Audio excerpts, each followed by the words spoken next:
Hi friends, welcome to Redex Media. ஒரு 7-8 நாளாக என்னால் வீடியோ போட முடியல. ஒரு பர்சனல் ரீசனுக்காக என்னால் போட முடியல, மன்னிக்கவும்.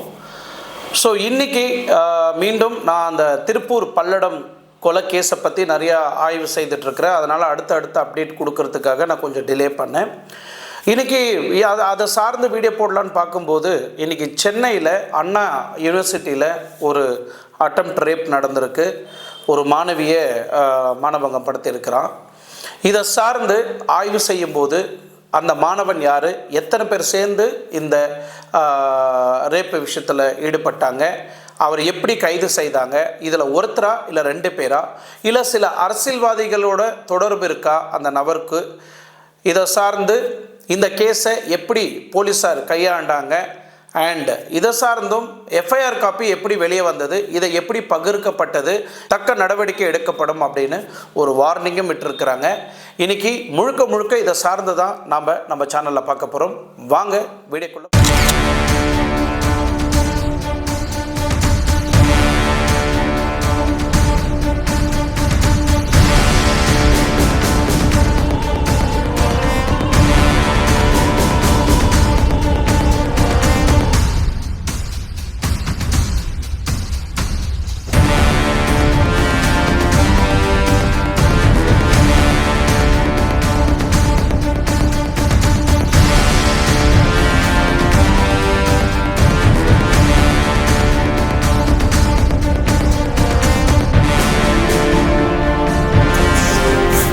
இன்றைக்கி சென்னை அண்ணா யூனிவர்சிட்டி ஒரு மைய பகுதியில் இருக்கக்கூடிய சென்னையில் ஏசியாவிலேயே நம்பர் 1 அண்ணா யூனிவர்சிட்டி. இன்றைக்கி நாட்டில் கெட்டவங்க மட்டும்தான், தவறு செய்யக்கூடிய நபர்கள் மட்டும்தான், ஊழல் செய்கிற நபர்கள் மட்டும்தான், இந்த கொலை ரேப்பு கொள்ளை செய்யக்கூடிய நபர்கள் தான் தாராளமாக தைரியமாக வளம் வந்துட்டுருக்குறாங்க, சுற்றிட்டுருக்குறாங்க. நல்லவங்க எல்லாமே எப்போ என்ன தப்பு நடக்கும், எப்போ என்ன தவறுகள் நடக்கும், நம்ம குழந்தை காலேஜுக்கு போய்க்கிறா, ஸ்கூலுக்கு போய்க்கிறா, அவள் எப்படி எத்தனை மணிக்கு வீட்டுக்கு வந்து சேருவா, வயிற்றில் புளியை கரைச்சிக்கிட்டு உட்காந்துட்டு இருக்கிறாங்க. இன்னைக்கு இந்த காலகட்டத்தில் அண்ணா யூனிவர்சிட்டி ஒரு மாணவிக்கு இந்த மாதிரி பாலியல் வன்கொடுமை அரங்கேற்றிருக்கு. இன்னைக்கு இந்த அண்ணா யூனிவர்சிட்டியில் படிக்கக்கூடிய அனைத்து மாணவிகளுக்கும் ஒரு பயம், ஒரு அச்சம் ஏற்படுத்தியிருக்கிறாங்க. கன்னியாகுமரி சேர்ந்த ஒரு மாணவி இந்த யூனிவர்சிட்டியில் படிச்சுட்ருக்கிறாங்க, செகண்ட் இயர் படிச்சுட்ருக்கிறாங்க. அதே காலேஜில் தேர்ட் இயர் படிச்சுட்ருக்கிற ஒரு மாணவன் கூட காதல் ஏற்பட்டிருக்கு. சம்பவம் நடந்த அன்னைக்கு அந்த மாணவிக்கும் அந்த மாணவனும் 2 பேருமே காதலர்கள். சம்பவம் நடந்த அன்னைக்கு இந்த காதலனும் காதலியும் கொஞ்சம் நெருக்கமாக இருந்திருக்கிறாங்க அந்த காலேஜுக்குள்ளே. ஸோ லவ் பண்ணுறாங்களே, அன்பு பாசத்தோட அவங்களோட லவ்வை வந்து வெளிப்படுத்தி இருக்கிறாங்க. ஸோ யாரும் இல்லாத ஒரு இடத்துல அவங்க உட்காந்து தன்னோட காதலை வந்து வெளிப்படுத்தி இருக்கிறாங்க. அந்த நேரம் பார்த்து வெளியிருந்து வந்த ஒரு மர்ம நபர் அவங்க 2 பேரும் சந்தோஷமாக இருக்கிற அந்த சந்தோஷமாக இருக்கிற அந்த தருணத்தை இவர் படம் பிடிச்சு வீடியோ எடுத்து சம்பவத்தை வந்து முழுவதுமாக ரெக்கார்ட் பண்ணியிருக்கிறாரு. ரெக்கார்ட் பண்ண அடுத்த செகண்டு அவங்க கிட்ட போயிட்டு அந்த பையனை, அந்த காதலியோட காதலன், அவனை அடித்து துரத்தி இருக்கிறாங்க. அந்த பையனும் பயந்து ஓடி போயிருக்கிறான். இந்த இடத்துல ஒருத்தர் அங்கே போனாங்களா இல்லை 2 பேர் போனாங்களான்றது ஒரு கேள்விக்குறி. போலீஸ் ஆய்வாளர்கள் வந்து தெரிவிக்கப்படும் விரைவில். ஸோ அந்த சம்பவத்தில் அந்த பெண்ணை மிரட்டி இருக்கிறான். இந்த சம்பவத்தன்று அந்த காதலனை அடித்து துரத்திட்டு மிரட்டி அந்த பெண்ணுக்கிட்ட இந்த வீடியோவெல்லாம் காமிச்சு, என் கூட இப்போ நீ சந்தோஷமாக இருக்கணும், என் கூட நீ கொஞ்சம் உல்லாசமாக இருக்கணும், இல்லைனா இந்த வீடியோ சோஷியல் மீடியா ஃபுல்லாக நான் பரப்பி விட்டுருவேன், அப்புறம் காலேஜ் ஃபுல்லாக எல்லாருக்கும் வாட்ஸ்அப் பண்ணிவிடுவேன், உங்கள் அப்பா அம்மாவுக்கு இதை அனுப்பிச்சிடுவேன் அப்படின்னு மிரட்டி அந்த பொண்ணு கூட பாலியல் வன்கொடுமைக்கு ஆளாக்கியிருக்கிறான். அது மட்டும் இல்லை, அந்த பொண்ணை முழு நிர்வாணமாக வீடியோ எடுத்தும் ஒரு ஃபுட்டேஜை வச்சுருக்கிறான். அது மட்டும் இல்லை, அவங்க அப்பா அம்மா நம்பரை வாங்கியும் பிளாக்மெயில் பண்ணி, இப்போது இங்கே நடந்த இந்த வன்கொடுமையை பற்றி வெளியே யார்கிட்டையாவது நீ போய் சொன்னீன்னா இது சோஷியல் மீடியா ஃபுல்லாக அந்த வீடியோவை போட்டுருவேன், அது மட்டும் இல்லை உங்கள் அப்பா அம்மாவுக்கும் இந்த வீடியோவை அனுப்பிச்சு உன்னை ரொம்ப கேவலப்படுத்தி அசிங்கப்படுத்திடுவேன் அப்படின்னு மிரட்டி இருக்கிறான். அந்த பொண்ணும் 1 நாள் 2 நாள் பார்த்துருக்குறாங்க. அவங்களால பொறுத்துக்க முடியல இங்கே நடந்த உண்மை சம்பவம். இந்த தருணத்தில் அவங்க இந்த இடத்துல தான் நம்ம யோசிக்க வேண்டிய ஒரு விஷயம். நிறைய பெண்கள் வந்து இந்த மாதிரி ஏதாவது ஒரு வன்கொடுமைக்கு ஆளானாங்கன்னா அப்பா அம்மாவுக்கு தெரிஞ்சால் என்ன ஆகுமோ, ஊர் மக்களுக்கு தெரிஞ்சால் என்ன ஆகுமோன்னு பயப்படாமல் தைரியமாக முன்ன நின்று போலீஸ்கிட்ட போய் கம்ப்ளைண்ட் கொடுத்துருக்குறாங்க. இந்த கம்ப்ளைண்ட் எடுத்துக்கிட்ட போலீஸ் உடனே என்ன பண்ணியிருக்கிறாங்கன்னா இந்த கேஸை வந்து இன்வெஸ்டிகேஷன் பண்ணியிருக்கிறாங்க. அதே காலேஜில் வந்து இங்கே என்னெல்லாம் சிசிடிவி எங்கெல்லாம் இருக்குது, எத்தனை செக்யூரிட்டி கார்ட்ஸ் இருக்கிறாங்க, இந்த செக்யூரிட்டி கார்டெல்லாம் என்ன பண்ணாங்க, இந்த அளவுக்கு நடந்த சம்பவத்துக்கு செக்யூரிட்டி டிபார்ட்மெண்ட்டும் ஒரு பொறுப்பு, எஸ்ஓவும் ஒரு பொறுப்பு. அப்போது அதை ஆய்வு செய்துட்டு வரும்போது அவங்கக்கிட்ட கேட்டிருக்கிறாங்க. போலீஸ் கம்ப்ளைண்ட் கொடுத்த அடுத்த செகண்டு கிட்டத்தட்ட 4 மணி நேரம் அவங்கள இன்வெஸ்டிகேஷன் பண்ணி அந்த ஆள் எப்படி இருப்பான், என்ன ட்ரெஸ் போட்டுட்டு இருந்தான், எப்படி இருப்பான், என்ன கலர், ஹேர் கலர் எப்படி இருக்கும், ஹேர் டிசைன் எப்படி இருக்கும், எவ்வளோ ஹைட் இருந்தான், தடிமா இருந்தானா மெலிசா இருந்தானா அப்படின்னு அவனோட அங்க அடையாளங்கள்லாம் அவங்கக்கிட்ட கேட்டு தெரிஞ்சுக்கிட்டாங்க. போலீஸார் வந்து தன்னோட வேலையை ஸ்டார்ட் பண்ணாங்க. மேலும் ஒரு கேப்பு, ஒரு ஃபேஸ் மாஸ்க் போட்டுட்டு வந்து என்ன வன்கொடுமைக்கு ஆளாக்கணும் அப்படின்னு போலீஸார்கிட்ட இன்னொரு இன்ஃபர்மேஷனையும் கொடுத்துருக்குறாங்க. இதெல்லாம் இன்வெஸ்டிகேஷன் பண்ணி போலீஸார் உடனே அவன் போட்டிருந்த அந்த ட்ரெஸ் அங்கே அடையாளங்கள்லாம் சொன்ன பிறகு அந்த ட்ரெஸ்ஸை எடுத்துகிட்டு போயிட்டு அந்த மாணவி கிட்ட காமிச்சாங்க. இந்த ட்ரெஸ்ஸை போட்டுட்டு இருந்தவர் தான் உங்களை பலாத்காரம் பண்ணாரா அப்படின்னு. அப்புறம் அந்த ட்ரெஸ்ஸை பார்த்து அடுத்த செகண்ட் அந்த பொண்ணு ஆமாம் இந்த ட்ரெஸ்ஸை போட்டுட்டு இருந்தவன் தான் என்கிட்ட அத்துமீறலாம் நடந்துக்கிட்டான் அப்படின்னு உறுதி செய்கிறாங்க. உடனே இந்த இன்ஃபர்மேஷன் சோஷியல் மீடியா மூலிமா வெளியே வர, டிவி சேனல் மூலிமா வெளியே வர பொதுமக்கள் எல்லாம் போராட்டத்தில் ஈடுபடுறாங்க. அது மட்டும் இல்லை, கட்சி ரீதியான நிறைய தலைவர்கள் வந்து இந்த சம்பவத்துக்கு அவங்களோட கண்டனத்தையும் தெரிவிக்கிறாங்க. காரணம் என்னன்னா, இந்த சம்பவத்தில் ஈடுபட்ட அந்த நபர் ஒரு கட்சி சார்ந்து நிறைய விஷயங்களை நல்லா இதே மாதிரி இத்தனை வழிப்பறை, கொள்ளை, பெண்கள்கிட்ட அத்துமீறல், இந்த மாதிரி பிளாக்மெயில் பண்ணி மக்களை கடத்திட்டு போய் பணத்தை கேட்கக்கூடிய இந்த ஞானசேகர் இந்த பிரியாணி கடைன்ற ஒரு ஸ்டாலில் பதுங்கி யாருக்கும் தெரியாமல் அவங்க கஷ்டப்பட்டு உழைக்கிறான் அப்படின்ற அந்த பேரை மட்டும் வச்சுக்கிட்டு பொதுமக்களை ஏமாற்றிட்டு வந்தான். ஜெயிலிருந்து வந்த இந்த ஞானசேகர் உடனே திமுகவில் வந்து ரொம்ப நெருக்கமாக உள்ள போகிறான். அமைச்சர் மா சுப்பிரமணியோட ரொம்ப நெருக்கமாக இருக்கக்கூடிய இந்த ஞானசேகர் ஃபோட்டோ வந்து வைரல் ஆனது. அது மட்டும் இல்லை, கோட்டூர்புரத்தில் எந்த ஒரு கட்சி, எந்த ஒரு மாநாடு அங்கே நடந்தாலும் அங்கே நடக்கக்கூடிய அனைத்து மாநாடுக்கும் இவன் தான் பிரியாணி சப்ளை செய்கிறது. எவ்வளோ பேர், எத்தனை பேராக இருந்தாலும் அந்த கட்சியை சார்ந்தவங்களுக்கு இவனுக்கு கனெக்ஷன் இருக்கிறதுனால அங்கே எவ்வளோ பெரிய ப்ரோக்ராம் நடத்தினாலும் அத்தனை பேருக்கும் இவன் பிரியாணி தயாரித்து அங்கே எல்லாருக்கும் விநியோகம் செய்வார். ஸோ இத்தனை கேஸ் அவர் மேலே இருந்து இந்த கடந்த திங்கட்கிழமை நடந்த அந்த சம்பவத்தின் கருத்தில் கொண்டு உடனே ஞானசேகர் தான் இந்த கொலை செய்திருப்பாருன்னு உடனே அவங்க வீட்டுக்கு போன போலீஸார் வந்து ஒட்டுமொத்த ஃபேமிலியும் குண்டு கட்டாக தூக்கிட்டு வந்து விசாரணைக்கு வந்து உள்படுத்துகிறாங்க. இந்த விசாரணையில் வந்து என்ன ஆகுதுன்னா, ஞானசேகர் வந்து ஊரில் இல்லை, ரொம்ப அவன் கையில் கிடைக்கல. சாருக்கு வந்து ஒரே கன்ஃபியூஷன், டென்ஷன் அதிகமாகுது. ஏன்னா இது வந்து பொதுமக்கள் பார்வையில் சோஷியல் மீடியாவில் பெரிய லெவலில் வைரல் ஆகிட்டு இருக்கிறதுனால அந்த குற்றவாளி எப்படியாவது பிடிக்கணும் அப்படின்னு போலீஸாருக்கு வந்து ரொம்ப ப்ரெஷர் அதிகமாக இருக்குது. இந்த தருணத்தில் தான் அவன் தம்பி வந்து ஒரு உறுப்பு சீட்டாக மாற ஆரம்பிக்கிறான். எங்கள் அண்ணன் ஒரு 2-3 நாளாகவே வந்து ஒரு மாதிரி அவனோட நடவடிக்கை, அவனோட செயற்கை வந்து சரியில்லை, அவன் வந்து ஒரு மார்க்கமாகவே இருந்தான். அப்போது அவன் மேலே எங்களுக்கு உண்மையிலே நீங்கள் சொல்கிறத பார்த்தா அந்த சந்தேகம் அவன் மேலே எங்களுக்கும் இருக்குது அப்படின்னு சொன்ன உடனே அவங்க அந்த செயல்பாட்டை சார்ந்து வந்து உறுதி செய்துக்கிறாங்க. உடனே என்ன பண்ணுறாங்க, இவனை கைது செய்த ஞானசேகரை கைது செய்த போலீஸார் வந்து அவனை மெடிக்கல் இன்வெஸ்டிகேஷனுக்கு ப்ரொடியூஸ் பண்ணுறாங்க. இன்றைக்கி அந்த பாலியல் வன்கொடுமை நடந்ததுக்கும் இவனை மெடிக்கல் ரிப்போர்ட் எடுத்து செக் பண்ணதுக்கும் கன்ஃபார்ம் ஆகுது இவன் தான் இந்த பாலியல் வன்கொடுமைக்கு ஆளாக்கனா அப்படின்னு. அந்த பொண்ணுக்கு வீடியோ கால் காமிச்ச பிறகும் இந்த மெடிக்கல் ரிப்போர்ட் எடுத்த பிறகும் 100% உறுதி செய்யப்பட்டது இந்த பிரச்சனைக்கு காரணம் இவன் தான் அப்படின்னு. உடனே போலீஸார் வந்து இவனை கைது செய்து எஃப்ஐஆர் ஃபைல் பண்ணி கோர்ட்டில் ப்ரொடியூஸ் பண்ணுறாங்க. கோர்ட்டில் ப்ரொடியூஸ் பண்ண பிறகு இவனை 15 நாளுக்கு கோர்ட்டு காவலில் வைக்கணும் அப்படின்னு போலீஸாருக்கு உத்தரவு விடுறாங்க. உடனே இவனை இன்னும் நிறைய விஷயங்கள் இந்த மாதிரி எங்கெங்கெல்லாம் இந்த மாதிரி தப்பு பண்ணியிருக்கிறான் அப்படின்னு சொல்லிட்டு போலீஸ் அவங்க பாணியிலேயே கேட்க ஆரம்பிச்சிருக்கிறாங்க. அவங்க பாணியில் கேட்கும் போது தான் அவனுக்கு அந்த ஒரு தருணத்தில் கைக்கு மாவு கட்டு போட்டிருக்கிறாங்க, காலுக்கு மாவு கட்டு போட்டிருக்கிறாங்க. ரொம்ப நெருக்கமாக இருக்கக்கூடிய நிறைய ஃபோட்டோஸ் எல்லாம் வெளியே வர ஆரம்பிச்சிச்சு. இதை சார்ந்து போலீஸார் உடனே ஞானசேகரன்ற அந்த மர்ம நபரை கைது செய்திருக்கிறாங்க. போலீஸார் அவர் கூட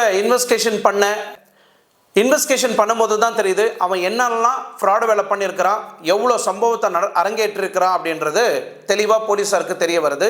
கோட்டூரபுரம் சேர்ந்த இந்த ஞானசேகர் அந்த அண்ணா யூனிவர்சிட்டிக்கு வெளியே பிரியாணி ஸ்டால் நடத்தியிருக்கிறான். அந்த யூனிவர்சிட்டி முன்னாடி பிரியாணி ஸ்டால் வச்சு நடத்துகிற இந்த ஞானசேகர் அவங்க அந்த யூனிவர்சிட்டி பேக் சைடில் தான் தன்னோட வீடும் இருக்குது. கடையெல்லாம் இழுத்து மூடிட்டு நைட்டில் போகும்போது இதே மாதிரி கிட்டத்தட்ட ஒரு 30-40 பெண்கள் கிட்ட இதே மாதிரி சம்பவத்தை அரங்கேற்றிருக்கிறான் இந்த ஞானசேகர். இந்த ரிப்போர்ட் போலீஸார் ஆய்வு செய்யும் போது தான் போலீஸாருக்கு சடன் இன்ஃபர்மேஷன் போலீஸ்க்கு கிடைக்கப்பட்டிருக்கு. இங்கே நடந்த ஒரு சம்பவம் பொதுமக்கள் அந்த அளவுக்கு, பொதுமக்கள் மட்டும் இல்லை, கட்சியில் இருக்கிற நிறைய பேர் இன்னைக்கு போராட்டத்தில் ஈடுபட்டு இருக்கிறாங்க. காரணம், அண்ணா யூனிவர்சிட்டியில் நல்ல பாதுகாப்பு இருக்கும். இது வரைக்கும் எந்த ஒரு பிரச்சனையும் இல்லாமல் அண்ணா யூனிவர்சிட்டியில் படிக்கக்கூடிய பெண்கள் ரொம்ப பாதுகாப்பாக இருக்கிறாங்க. சிசிடிவி கேமரா இருக்குது, செக்யூரிட்டி இருக்குது. அண்ணா யூனிவர்சிட்டியில் இருக்கக்கூடிய மேனேஜ்மெண்ட்டை நம்பி தான் எங்கள் பெண்களை நாங்கள் அந்த காலேஜுக்கு அனுப்புகிறோம். இந்த தருணத்தில் இந்த மாதிரி ஒரு சம்பவம் நடந்திருந்தால் எப்படி நாங்கள் எங்கள் பெண்களை நம்பி, எங்கள் குழந்தைங்களை நம்பி நாங்கள் உங்கள் காலேஜுக்கு அனுப்புவோன்னு இன்னைக்கு பொதுமக்கள்லேருந்து கட்சி ரீதியான பெரிய பெரிய தலைவர் வரைக்கும் இன்னைக்கு போராட்டத்தில் ஈடுபட்டு இருக்கிறாங்க. இன்னைக்கு நிறைய பேரை கைது செய்யப்பட்டிருக்கு. ஸோ இந்த ஞானசேகர் இந்த பெண்ணுக்கு மட்டும் பாலியல் வன்கொடுமை கொடுக்கல. எப்பயுமே அவனோட தள்ளுவண்டி கடையை க்ளோஸ் பண்ணிட்ட பிறகு அவங்க வீட்டுக்கு அந்த காலேஜ்லேருந்து பின்னாடி தான் அவங்க வீடு. அதுக்குள்ளே நடந்து போகும்போது நிறைய இந்த யூனிவர்சிட்டிக்குள்ளே உங்களுக்கு தெரியும், நிறைய பார்க் மாதிரி நிறைய காதலர்கள்லாம் உட்காந்து பேசக்கூடிய அந்த இடம், மாணவர்கள்லாம் உட்காந்து பேசக்கூடிய அந்த இடத்துல அவங்க யாரெல்லாம் காதல் பண்ணுறாங்களோ அவங்கள மட்டும் தனியாக நோட்டமிட்டு அவங்கள மட்டும் ஃபோட்டோ வீடியோவை எடுத்துக்கிட்டு அவங்கக்கிட்ட போய் மிரட்டி இந்த மாதிரி பாலியல் வன்கொடுமையில் தொடர்ச்சியாக ஈடுபடுத்தி இருக்கிறான். அதில் நிறைய பெண்கள் பாதிக்கப்பட்டிருக்கிறாங்க. இதில் பெண்கள் போலீஸ்லேயோ இல்லை அந்த அண்ணா யூனிவர்சிட்டி மேனேஜ்மெண்ட்லேயோ கம்ப்ளைண்ட் கொடுக்குறதுக்கு யாரும் முன் வரல. காரணம், இது வீட்டுக்கு தெரிஞ்சால் என்னை படிப்பை நிறுத்திடுவாங்களோ, இல்லை இந்த மாதிரி ஒரு தவறான ஒரு செயலில் ஈடுபட்டு நம்மளை தப்பாக நினச்சிடுவாங்களோன்னு கருத்தில் கொண்டு யாரும் பொதுமக்களுக்கோ போலீஸ்க்கோ இல்லை அவங்க பெற்றவங்களுக்கோ இல்லை அந்த யூனிவர்சிட்டியில் இருக்கக்கூடிய மேனேஜ்மெண்ட்டுக்கோ தெரியப்படுத்தலை. இதை தெரியப்படுத்தாத வரைக்கும் இந்த ஞானசேகர் ரொம்ப தந்திரமாக இந்த விஷயத்தை பயன்படுத்தி, ஸோ இந்த மாதிரி நம்ம இந்த ட்ரிக்கை ஃபாலோ பண்ணக்கா நம்மளுக்கு எப்பயுமே நம்ம என்ன மாதிரி வேணாலும் என்ஜாய் பண்ணிக்கலான்னு அங்கே படிக்கக்கூடிய நிறைய மாணவிகளுக்கு இந்த மாதிரி ஒரு பாலியல் வன்கொடுமையை கொடுத்துருக்குறான் இந்த புறம்போக்கு நாதாரி. மாமல்லபுரம் பீச்சில் நைட்டில் தனியாக உட்காந்துட்டு இருக்கிற கப்பல்ஸுங்களை மிரட்டி அவங்க கூட பாலியல் வன்கொடுமையை சீண்டிய இந்த நபர், இவன் மேலேயும் இந்த மாதிரியும் ஒரு கேஸ் பதிவு செய்யப்பட்டிருக்கு. அது மட்டும் இல்லை, லாஸ்ட் 2018 மதுராங்கத்தில் இருக்கக்கூடிய ஒரு பெரிய பிஸ்னஸ் மேனை ஒரு 4-5 பேரை வச்சு ஒரு மாருதி வேனில் கடத்திட்டு போயிட்டு அவங்கக்கிட்ட 10 லட்ச ரூபாய் பணத்தை டிமாண்ட் வச்சிருக்கிறான் இந்த ஞானசேகர். கையில் துப்பாக்கியோட கைது செய்யப்பட்டதும் அம்பலமாயிருக்கு இந்த ஞானசேகர். 1-2 மட்டும் இல்லை, மிரட்டல், கொலை கேஸு, இந்த மாதிரி ரோட்டில் தனியாக போகிறவங்கக்கிட்ட செயினை பறிக்கிறது, மிரட்டி அவங்கக்கிட்ட பாலியல் வன்கொடுமையை சீன்றதுன்ற பேரில் கிட்டத்தட்ட 15 கேஸு இந்த ஞானசேகர் மேலே பதிவு செய்யப்பட்டிருக்கு. இது 1-2 கேஸு கிடையாது. அடுத்தடுத்து தமிழ்நாட்டில் இந்த மாதிரி சம்பவம் தொடர்ச்சியாக நடந்துட்டுருக்கு. இது வரைக்கும் இவன் ரேப் பண்ணா இவனை கைது செய்யப்பட்டது, இவன் கொலை பண்ணா இவனை கைது செய்யப்பட்டது, இவன் கொள்ளடிச்சான் இவன் கைது செய்யப்பட்டது, இவன் ஊழல் செய்தான் இவனை கைது செய்யப்பட்டதுன்னு இருக்குதே தவிர குற்றங்கள் ஒழியலை. ஆனால் குற்றங்கள் சார்ந்த ஒரு கேஸ் பதிவு செய்யப்படுது, ஒரு கேஸ் பதிவு செய்யப்படலை, குற்றவாளி அரெஸ்ட் பண்ணுறாங்க, சில குற்றவாளிகளை அரெஸ்ட் பண்ணப்படலை. பட் இது வரைக்கும் பெண்களுக்கு தமிழ்நாட்டில் பாதுகாப்பு இருக்கா அப்படின்னு நீங்கள் பார்த்தீங்கன்னா கண்டிப்பாக இல்லை அப்படின்னு பொதுமக்களோட போராட்டமே நம்மளுக்கு தெரிவிக்குது. ஸோ இதில் பொதுமக்கள் பார்க்க வேண்டிய பார்வை என்னன்னா, இதே நம்ம ஒரு அக்கா தங்கச்சியாக இருக்கட்டும், இல்லை நம்ம குழந்தையாக இருக்கட்டும், இல்லை நம்ம ஃப்ரெண்டாக இருக்கட்டும், யாராக இருந்தாலும் சரி, அது அவங்களோட தனிப்பட்ட ப்ரைவசி. அது அவங்க லவ் பண்ணுறாங்க, லவ் பண்ணலை, அது தனிப்பட்ட ஒரு விஷயம். ஸோ இது அவங்களோட தனிப்பட்ட ப்ரைவசி. ஆனால் யாரோ ஒருத்தன் 2 பேர் வந்து இந்த மாதிரி ஒரு சம்பவத்தில் ஈடுபடுத்தி அவங்கள இந்த சந்தர்ப்பத்தை பயன்படுத்தி அதை என்கேஜ்மெண்ட் பண்ணணும்னு நினைக்கிறானே, இது எந்த அளவுக்கு முட்டாள்தனம், இது எந்த அளவுக்கு அரசாங்கம் பார்த்துக்கிட்டு சும்மா இருக்குன்றது தான் ஒரு கேள்விக்குறி. அது மட்டும் இல்லை, குறிஞ்சிப்பேட்டை மீனாட்சி கல்லூரி மாணவிகள் வந்து பீச்சுக்கிட்ட போயிருக்கிறாங்க. அந்த பீச்சில் இருந்த இந்த கஞ்சா அடிச்சுட்டு சரக்கு அடிச்சுட்டு இருக்கக்கூடிய நபர்கள், ஆண்கள் எத்தனையோ பேர் நீங்கள் வீடியோ பார்த்துருக்கலாம். நேற்று பெண்கள்கிட்ட அத்துமீறலாம் நடந்துக்கிறாங்க. அப்போது அங்கே கடலில் பீச்சில் வந்து போலீஸார் இல்லையா, பாதுகாப்பு இல்லையா, பாதுகாப்பு வளையம் இல்லையா, இல்லை சிசிடிவி இல்லையா அங்கே, அல்ல பொதுமக்கள் அங்கெல்லாம் பார்த்துட்டு சும்மா இருக்கிறாங்களா? நீங்கள் பார்த்தீங்கன்னா அந்த அளவுக்கு கேவலமாக நடந்துக்கிறாங்க. இந்த பொறுக்கி புறம்போக்குங்க இந்த மாதிரி கஞ்சா அடிச்சுட்டு, இந்த மாதிரி ட்ரக்ஸ் யூஸ் பண்ணிட்டு, ட்ரிங்க்ஸ் பண்ணிட்டு போகிற வர பெண்களை இந்த அளவுக்கு பாலியல் வன்கொடுமையை சீன்றாங்கன்னா அவங்க பெற்றவங்க எந்த அளவுக்கு அவங்கள வளர்த்து விட்டுருப்பாங்கன்னு நீங்கள் நினச்சி பாருங்க. இதை பயன்படுத்தி இப்போ இருக்கக்கூடிய இந்த போலீஸ் வந்து எந்த அளவுக்கு ஜாகிரதையாக இருக்கிறாங்க, எந்த அளவுக்கு ப்ரொட்டஸ்ட் கொடுக்குறாங்க அப்படின்றது தான் பொதுமக்களோட கேள்வி. இன்னைக்கு நிறைய பேர் அரசியல் ரீதியான நிறைய பேர் அரெஸ்ட் பண்ணியிருக்கிறாங்க. அரெஸ்ட் பண்ணவங்க அவங்க எல்லாருமே சொல்கிறாங்க போலீஸ் சரியாக வேலை செய்யலை, போலீஸ் சரியாக ஆய்வு பண்ணலன்னு. இப்போ அண்ணா யூனிவர்சிட்டியில் நடந்த இந்த அட்டெம்ப்ட் ரேப்புக்கு அவனை யாருன்னு கண்டுபிடிச்சி ஐடென்டிஃபை பண்ணி அரெஸ்ட் பண்ணியாச்சு. அவனை ஜெயிலையும் போட்டிருக்கிறாங்க. இப்போ அதுக்கப்புறம் அவனுக்கு தகுந்த ஆக்ஷன், தகுந்த தண்டனையை கண்டிப்பாக போலீஸார் வந்து வாங்கி கொடுக்க போகிறாங்க. பட்டு பொதுமக்களோட பார்வை கேள்வி என்னன்னா, இன்னைக்கு கொலை, கற்பழிப்பு குற்றங்கள் அதிகமாக நடக்கப்பட்டுருக்கு. ஒன்றும் இல்லை, உதாரணத்துக்கு திருப்பூர் பல்லடத்தில் 3 கொலை நடந்தது.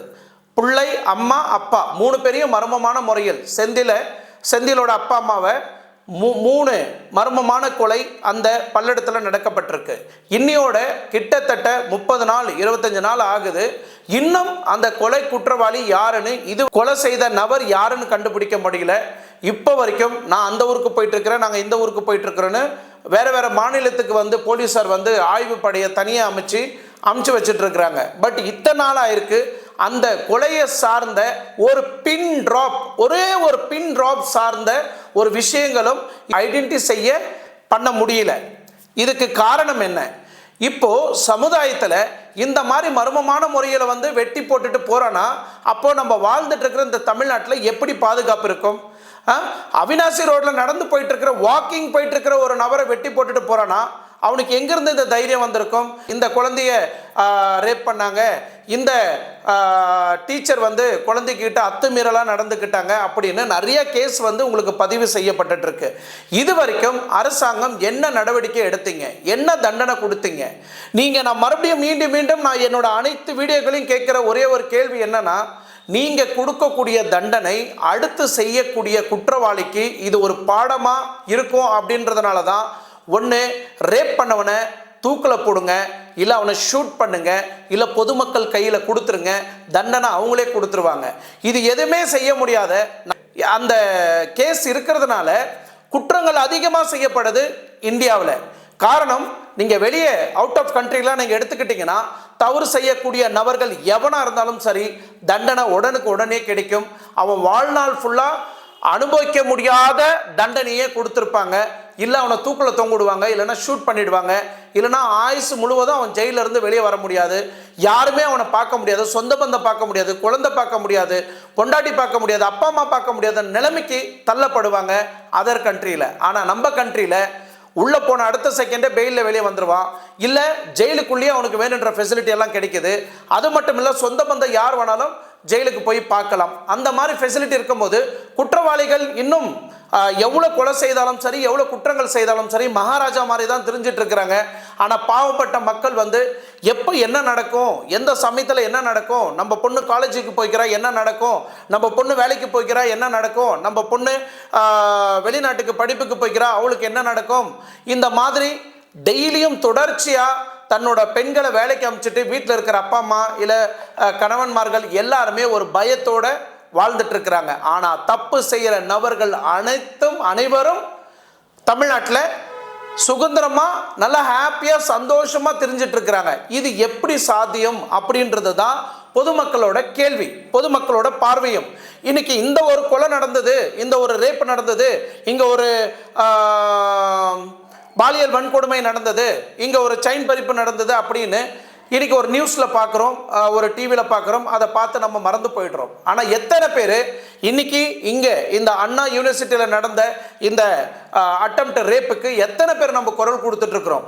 யாராவது நீங்கள் இந்த வீடியோ பார்க்குற அனைத்து பேரையும் நான் கேட்குறேன், அந்த இடத்துல உங்கள் அக்காவோ தங்கச்சியோ இல்லை மனைவியோ இல்லை உங்கள் பொண்ணோ இல்லை உங்கள் ஃப்ரெண்டோ யாரோ ரொம்ப க்ளோஸாக இருக்கிறாங்கன்னு வச்சுங்களேன், அவங்களுக்கு இந்த நிலைமை ஆயிருந்தாக்கா நம்மளாம் இப்படி பார்த்துட்டு சும்மா இருப்போமா? யாராவது குரல் கொடுத்துட்டு இருக்கிறோமா? யாராவது கேள்வி எழுப்பிட்டு இருக்கிறோமா? இதில் என்ன தேடிட்டு இருக்கிறாங்கன்னா, இந்த அண்ணா யூனிவர்சிட்டியில் நடந்த இந்த ஒரு சம்பவத்தை வச்சு அரசியல் ரீதியாக தலைவர்கள் வந்து ஆதாயத்தை தேடிட்டு இருக்கிறாங்க. நான் ஏன் எங்களோட கட்சி தான் போராடிச்சு, எங்களோட கட்சி தான் நாங்கள் அதுக்கு தீர்வை கொண்டோம், எங்களோட கட்சியில் தான் நாங்கள் வந்து ரொம்ப போராடினோம், ஏன்னா இப்போ இருக்கிற ஆளுங்கட்சி வந்து எதுவும் சரியாக ஹேண்டில் பண்ணல, சரியாக போலீஸ் டிபார்ட்மெண்ட்டை வந்து ஆய்வு செய்யலை, சரியான ஆக்ஷன் எடுக்கல, அதுக்காக நாங்கள் ரொம்ப போராடிட்டு இருக்கிறோம் அப்படின்னு கட்சி ரீதியாக ஆதாயத்தை தேடுறாங்க. இதில் பொதுமக்கள் மட்டும்தான் பாவம், அந்த பொண்ணுக்கு நியாயம் கிடைக்கணும்னு நிறைய பேர் இன்னைக்கு போராடிட்டு இருக்கிறாங்க. இதில் ஒரு சம்பவம் என்னன்னா, அந்த பாதிக்கப்பட்ட பொண்ணோட போட்டோ வந்து எந்த ஒரு மீடியாவிலையும் வெளியிடலை. இதுதான் பெண்களுக்கு பாதுகாப்பு, இதுதான் பெண்களும் எதிர்பார்க்கிறது. காரணம், இன்னைக்கு நீங்கள் இந்த மாதிரி இந்த பொண்ணுக்கு நடந்த அந்த வன்கொடுமையை ஃபோட்டோவை நம்ம எந்த டிவி சேனல்லையும் எந்த சோஷியல் மீடியாவிலும் போடாத தருணத்தில் மற்ற பெண்களும் ஓகே அன்னைக்கு அந்த பொண்ணுக்கு நடந்த சம்பவத்தை வீடியோவோ ஃபோட்டோவோ இல்லை எதுவும் ஒரு ஸ்டேட்மெண்ட்டோ வெளியிடலை, அப்போ நம்ம தைரியமாக போய் நம்மளோட கம்ப்ளைண்ட்டை பதிவிடலான்னு நிறைய பெண்கள் வந்து போலீஸ் கம்ப்ளைண்ட் கொடுக்கறதுக்கு முன்னே வருவாங்க. இன்னைக்கு போலீஸார் எடுத்த இந்த நடவடிக்கையில் உண்மையிலே அவங்கள பாராட்டக்கூடிய ஒரு விஷயம்தான். இதை சார்ந்து இது நல்லதா கெட்டதா, இல்லை இது இன்னும் நிறைய நடக்குமா, இந்த மாதிரி கொலைகள் நடக்குமா, கொள்ளைகள் நடக்குமா, ரேப்பு நடக்குமா அப்படின்னு நீங்கள் பார்த்தீங்கன்னா காலம்தான் பதில் சொல்லணும். ஏன்னா இது வந்து போலீஸ் கையிலையும் இல்லை, அரசாங்க கையிலையும் இல்லை, பொதுமக்கள் வளர்க்குற வளர்ப்பில் தன்னோட ஆண்மகன் ஆண் குழந்தைகள் வளர்கிறாங்க. இதை சார்ந்து தான் நிறைய அட்டூழியம், அநியாயம், ரேப்பு, மர்டர், கொலை இந்த மாதிரி நடக்குது. இதை தடுக்கணும்னா பொதுமக்கள், பப்ளிக் நீங்களும் ஒரு காரணம், உங்களோட வளர்ப்பும் ஒரு காரணம், அவங்க வளரக்கூடிய ஏரியாவும் ஒரு காரணம், அவங்க சேரக்கூடிய சேர்க்கை, அவங்களோட நண்பர்கள், ஃப்ரெண்ட்ஸு அவங்களும் ஒரு காரணமாக இருக்குது. இதையெல்லாம் நீங்களாம் கண்காணிச்சாதான் போலீஸுக்கு ஒரு பாதுகாப்பாக இருக்க முடியும். போலீஸும் வந்து உங்களுக்கு ஒரு நல்ல ஒரு நண்பர்களாக உங்கள் கூட பயணிக்க முடியும். ஸோ இந்த மாதிரி கொலை குற்றங்கள், இந்த மாதிரி தவறுகள் இது நடந்திருக்கிறது. இது கட்சி ரீதியாக கேம் ஆடுறாங்களா, இல்லை ஒரு பர்சனல் ரீதியாக ஒருத்தர் ரிவெஞ்ச் எடுக்கிறதுக்காக இது கேம் ஆடி இருக்கிறானா, இல்லை ஒரு அப்பாவி இளம் ஜோடிகளை பயன்படுத்தி அவங்கள பிளாக்மெயில் பண்ணி அவங்களோட சந்தர்ப்ப சூழ்நிலை வந்து பயன்படுத்திக்கிற இந்த ஞானசேகர் புறம்போக்கு நாதாரி இவன் பண்ணது கரெக்டா, இல்லை அரசாங்கம் இப்போ இவனை கைது செய்து உள்ளே வச்சிருக்கிறது கரெக்டா, இல்லை இவனை தூக்கு தண்டனையில் ஈடுபடுத்தணுமா அப்படின்னு நீங்கள் உங்களோட கேள்வி எதாக இருந்தாலும் இந்த கமெண்ட்டில் நீங்கள் தெரிவிங்க. நான் டைரெக்டாக உங்களுக்கு அதுக்கு உண்டான விளக்கத்தையும் கொடுக்குறேன். அதே மாதிரி இந்த மாதிரி சம்பவம் உங்கள் ஊரில் எங்கே நடந்தாலும் சரி, இன்ஸ்டாகிராம்லேயோ இல்லை யூடியூப்லேயோ என்னோடய ஹேஷ்டேக்கை பயன்படுத்தி அந்த வீடியோவை எனக்கு டேக் பண்ணுங்கள். அதை சார்ந்து இன்னும் முக்கியமான இன்ஃபர்மேஷனோட நான் உங்களை சந்திக்கிறேன். நீங்கள் டேக் பண்ண வேண்டியது ரெட்எக்ஸ் மீடியா அப்படின்னு நீங்கள் டேக் பண்ணாவே போதும், அது ஆட்டோமேட்டிக்காக எனக்கு கிடைக்கும். அல்லது ஆர்கே குரூப் அப்படின்னு நீங்கள் ஹேஷ்டேக் நீங்கள் என்னை டேக் பண்ணாலே போதும், அந்த வீடியோ எனக்கு கிடைக்கும். அடுத்த வீடியோவில் சந்திக்கும் வரை உங்களிடமிருந்து விடைபெறுவது உங்கள் ஆர்கே. நன்றி, வணக்கம்.